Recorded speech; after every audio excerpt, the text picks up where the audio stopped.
Well, after a fairly lackluster 2022 introduction, we're finally getting down to business with a true new model coming from Harley Davidson.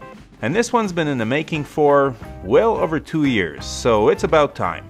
And yes, despite the shadowy images we're being shown by the motor company, there's no real mystery of how this bike will look. Like this, just pick your color scheme. So let's delve into what we know and what we can guess about this truly new, from the ground up Sportster. And as always, if you're enjoying the content, please consider hitting the like and subscribe buttons to trigger that YouTube algorithm to recommend this video to more viewers.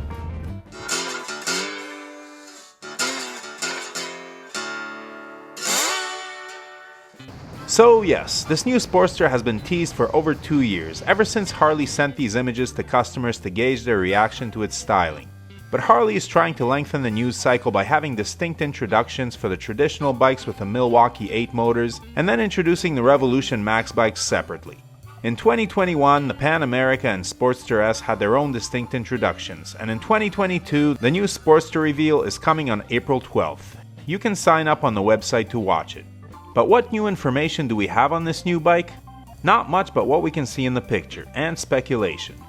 The bike has a 19-inch mag front wheel, dual rear shocks, more traditional Sportster styling, and actually looks like the Iron 883, solo seat, no passenger pegs, bar end mirrors, and a small cowling around the headlight to deflect the wind.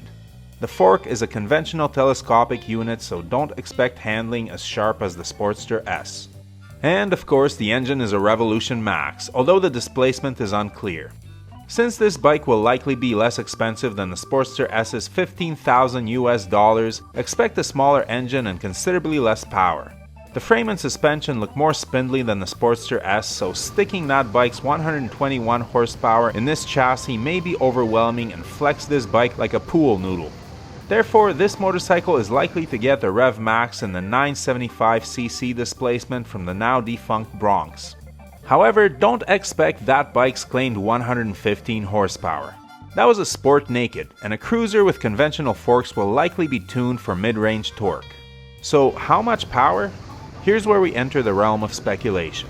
If this motorcycle is here to compete with the 1133cc Indian Scout, expect it to have around 100 horsepower and a price tag around $12,000 US.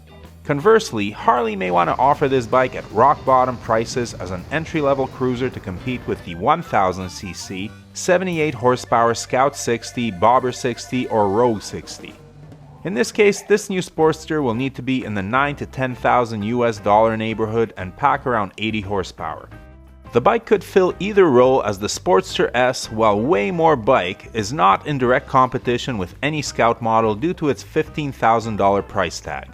So the only other new detail we see in the teaser is an accessory exhaust that doesn't follow the same path as the 2-into-1 exhaust pictured in the original version. Shocker, Harley will offer an accessory exhaust for this new model. Questions that remain unanswered are, will this bike have an LCD display like the Sportster S or a conventional unit like my Roadster? Will there be electronics like rider modes and traction control? What color choices will be on offer? For color, black and red seem to be good guesses. As for electronics, they're more likely to grace the bike if it has 100 horses and a $12,000 US price tag.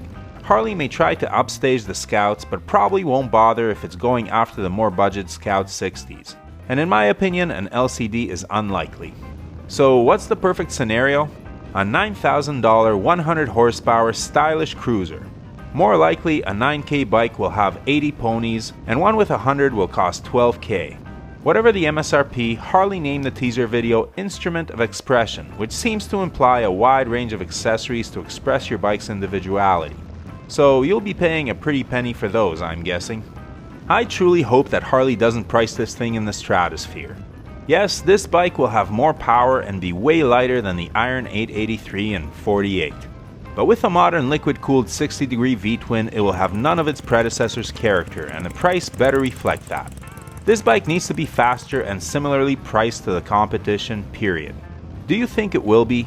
Please leave your thoughts about this motorcycle, horsepower, and price prediction in the comments below. And what's your guess on the name, or what should it be called? It'll be fun to find out who got it right. Enjoy your spring riding. If you're interested in any of the gear that Brooke and I wear or use, or the camera equipment we use to film this channel, the links are below. Everything listed there was bought with our own money and we are not sponsored by any company. However, the links below are affiliate links and the channel is paid a small amount for referring you to shop at no additional cost to you. We do not recommend any products that we are not satisfied with ourselves, but we do strongly urge you to do your research and select the correct size for items like helmets and clothing. As always, thanks for watching, your support is greatly appreciated. Please hit that subscribe button, give the video a thumbs up, and leave a comment below. And whatever you ride, enjoy it. Wave at other bikers no matter what they're riding. We're all part of a brotherhood and sisterhood. Keep the rubber side down, shiny side up, and may the spokes be with you.